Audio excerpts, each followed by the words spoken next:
Hey guys, welcome back to my YouTube channel. Aglalaok nga vlogs here. So, eto, papunta ako sa isang agency sa mga nag-aayos ng mga papel, ganun, dito sa Milano. And this is the time na, ito na yung time para ayusin ko yung citizenship ko. So, eto, tinitignan ko yung via, yung street, kung saan yung agency na yon. So, this is it. Eto na. Agpaaramidak iti Italian citizenship. So, tara hanapin natin yung via or address ng agency. So, sa viyang ito, sa Federico Osanam, dito tayo. So number 7 po siya.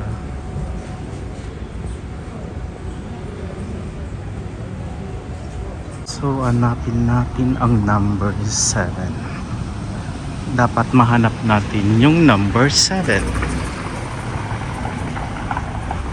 Tarararan.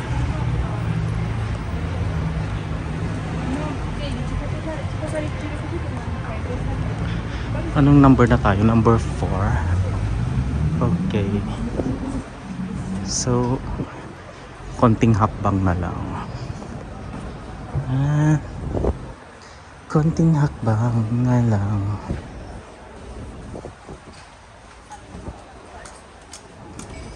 Number 6. And then, number 7. Number 7 po yung ating. Ayun. Ito pala yung number 7. Okay, number 7 is here. So, meron tayong upuan dyan. Antayin natin si Senyora dito. Okay. So, habang nag-aantay tayo kay Senyora, kape muna tayo. Kape muna tayo. So cute. So, tara dito. Doon tayo. Dito tayo mag-antay kay Senyora. Ayan, diba?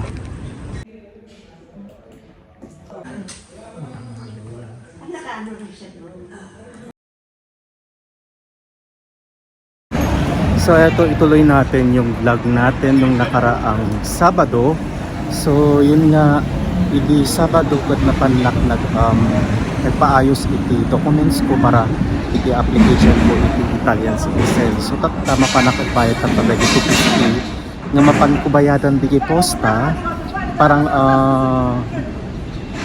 postal government nila dito para sa aking parang charge yata noon na kamali, parang charge iti pinag-apply ko nga ng Italian citizen. So tama pa nag-posta or post office yun, panagbayad to 250 euro.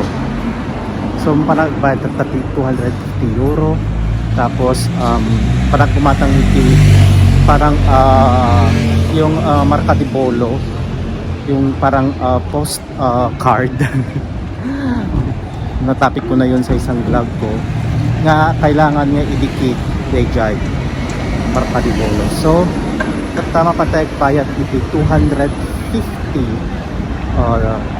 euros digay posta. So ditong parte agipagbayadan iti posta at iti pantay bayadan nga bills iti posta para iti cittadinanza italiana. So Italian citizenship. So dito tayo, sana naka-open. Naka-open nata. Sure ako open sila.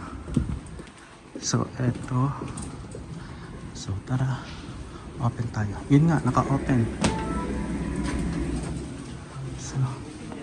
So number B037 po tayo dito sa bayaran.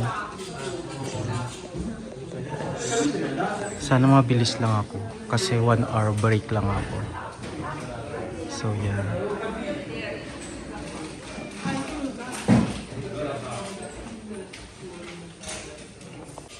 Ito bayad-bayad tayo guys. Yan.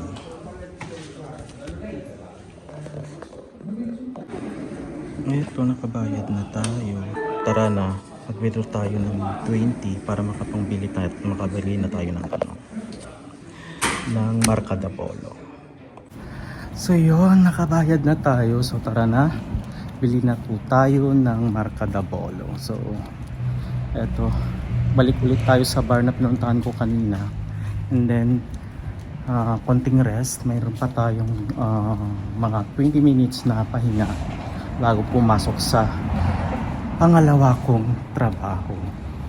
So dito tayo bibili ng Marca da Polo, itong tabaking ito. So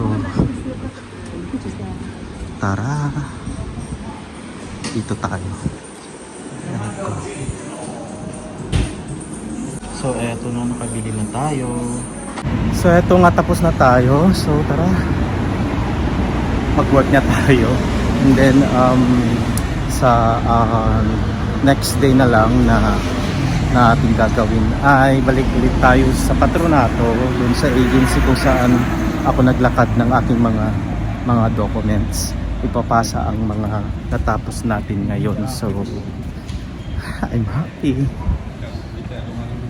Yun, at least may naantay po tayo ng 2 years. Ang sabi nila 2 years daw ang approval.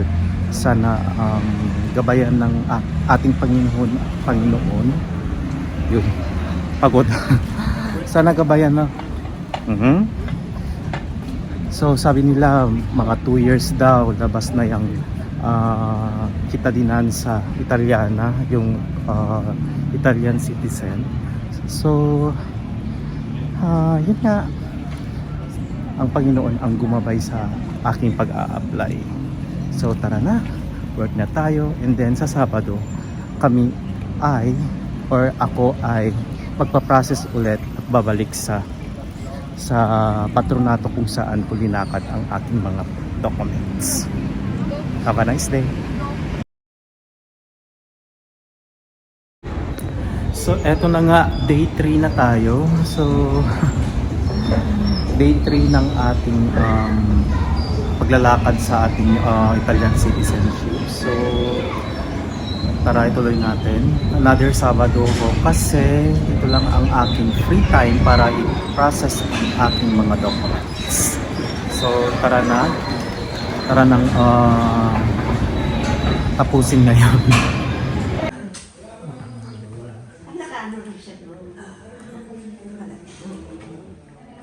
Okay, sige, okay, ciao.